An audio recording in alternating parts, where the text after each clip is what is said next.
السلام علیکم ګرانو دوستانو. نن به زه تاسو ته د کرکټ په هکله باندې یو څو تازه او ډېر مهم خبرونه درکړم چې خاص کر زه به تاسو ته د افغانستان راشد خان په هکله باندې وایم چې راشد خان یو ډېر غټ ریکارډ جوړولو ته ډېر زیات نږدې سوی ده. صرف یو قدم راشد خان لرې ده چې یو نوی تاریخ جوړ کړي.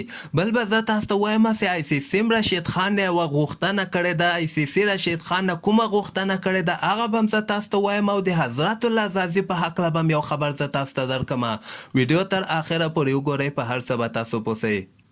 نو راځم اول زه تاسو ته وایم چې د افغانستان راشد خان تاسو وګورئ. آی پی ایل کې هغه تېره لوبه کې هم څلور لوبغاړي د خپل ټیم لپاره آوټ کړي ول، یعنې ډېر ښه بولینګ ترسره کوي. په شراوړیزو لوبو کې نن سبا وخت کې راشد خان تر ټول نه کامیابه بولر ده. دغه لیست تاسو وګورئ. په دغه لیست کې ډوین براو چې د ویسټ انډیز یو لوبغاړی ده، د بیا 1580 لوبغاړي دغه څومره انټرنیشنل لوبې کړي دور کې 1580 لوبغاړي په 1511 میچو کې آوټ کړي. دویم نمبر باندې بیا عمران طاهر ده. عمران طاهر هم ډېرې زیاتې لوبې کړي، یعنې 356 لوبو کې 451 لوبغاړي آوټ کړي دي.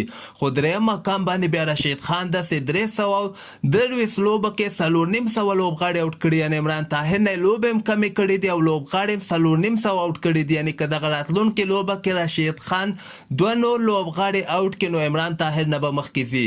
دغه نور لیست هم تاسو کتلی سئ. سنیل ناراین هم بیا 403 لوبو کې 410 لوبغاړي آوټ کړي، یعنې ډېر زیاتې لوبې کړي دي. شاکب الحسن هم تاسو کتلی سئ 314 لوبو کې 414 لوبغاړي آوټ کړي. لسک ملنګ هم دغه لیست کې ده او سهیل تنویر هم ده.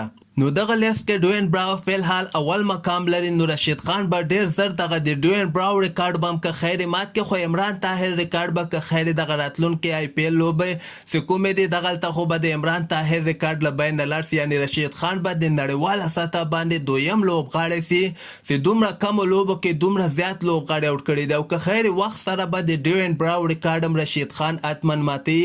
لکه څنګه چې نن سبا تاسو وګورئ راشد خان لیګونو کې هم ډېر زیات لوبېږي، هر یو لیګ اخلي. او د افغانستان لپاره ایشیا کپ او T20 ورلد کپ هم لا روان ده. هلته به هم که خیر راشد خان دغه د ډوین براو ریکارډ به ډېر زر که خیر په همدغه کال په اخره پورې به راشد خان د ډوین براو ریکارډ هم مات کړي. خو بل طرف ته به زه تاسو وایم چې د آی سی سی راشد خان نه یوه عجیبه غوښتنه کړې ده. آی سی سی بیا د راشد خان په هکله باندې داسې وایي چې نن سبا وخت کې راشد خان تر ټول نه کامیابه لوبغاړی ده، خو موږ غواړو چې راشد خان څنګه چې آی پی ایل کې دومره ښه ځلیږي، کله په بولینګ باندې خپل ټیم ته لوبه ګټي، کله په بیټینګ باندې خپل ټیم ته لوبه ګټي، خو موږ غواړو چې دی د افغانستان لپاره په T20 ورلد کپ کې هم همدغسې په بولینګ باندې او په بیټینګ باندې لوبې وګټي. آی سی سی بیا دغسې هم خبر ورکوي چې تاسو ته څه ښکاري، موږ خو غواړو چې راشد خان دغه د افغانستان لپاره په T20 ورلد کپ کې هم ښه پرفارمنس ورکوي. وایي تاسو ته څنګه ښکاري چې راشد خان به وکولی سي چې په T20 ورلد کپ کې د آی پی ایل غوندې پرفارمنس ورکړي، یعنې په بولینګ کې به هم ډېر ښه وځلیږي او په بیټینګ کې به هم ډېر ښه وځلیږي. بل به زه تاسو ته وایم چې برینډن مکلم د نیوزیلینډ پخوانی لوبغاړی ده، تاسو به حتمن پیژنئ. دغه آی پی ایل کې د کولکاتا نایټ رایډر ټیم ته یې کوچینګ کوو. دغه کوچینګ یو دمې پرېښودلی ده او د انګلینډ په طرف باندې روان سوی ده. یعنې انګلینډ کرکټ بورډ چې کوم ده برینډن مکلم د انګلینډ ټیم کوچ ټاکلی ده، نو ځکه خو د آی پی ایل پرېښوده دی د بیټینګ کوچ دی، به د انګلینډ لوبغاړو ته د بیټینګ روزنه کوي. بل طرف ته به زه تاسو ته وایم چې د افغانستان حضرت الله زازی نن سبا فارم یو ځل بیا ډېر زیات خرابه سوی ده. دغه زرغون جام چې کوم د افغانستان ون ډے کپ داخلي لوبې چې کومې دي، په دغه کې زازي 2 لوبې کړي دي او 2 لوبو کې ناکامه سوی ده. اولنۍ لوبه کې 8 رنزه وکړه، دویمه لوبه کې صرف 15 رنزه وکړل. نو ګورو نن سبا فارم خو د زازي خرابه ده، د ګلبدینیب خرابه ده او د نورو لوبغاړو هم خرابه ده. ګورو چې افغانستان به دغه راتلونکې ځکه کیدی سي 2 هفتې وروسته د افغانستان لوبډله هم اعلان کړي، نو دوی به کوم لوبغاړو ته چانس ورکړي. هغه زیمبابوې سره هم بله میاشته کې د افغانستان سیریز ده، دغه به هم که خیر واضحه سي، خو دې نه معلومیږي چې زازي پرفارمنس نشته. کوم لوبغاړی چې پرفارمنس نه ورکړي هغه باید ډراپ کړي او هغه لوبغاړي ته چانس ورکړي کوم چې رنزونه کوي د افغانستان په داخل کې رنزونه کوي، نو هماغه لوبغاړی باید ملي ټیم ته هم لاړ سي.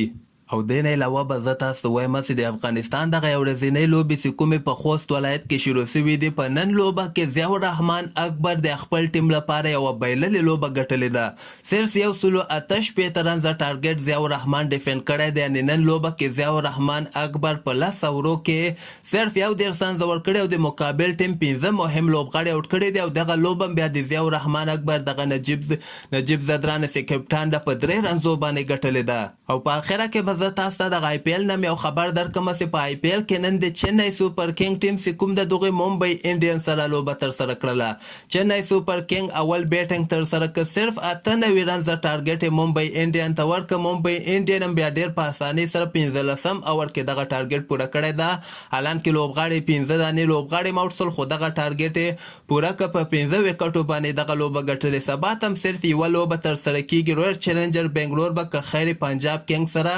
سبا ماښام ټایم کې په IPL کې ولوبېږي نو همدغسې تازه خبرو لپاره تاسو دغه چینل هم در سره سبسکرایب کولی شئ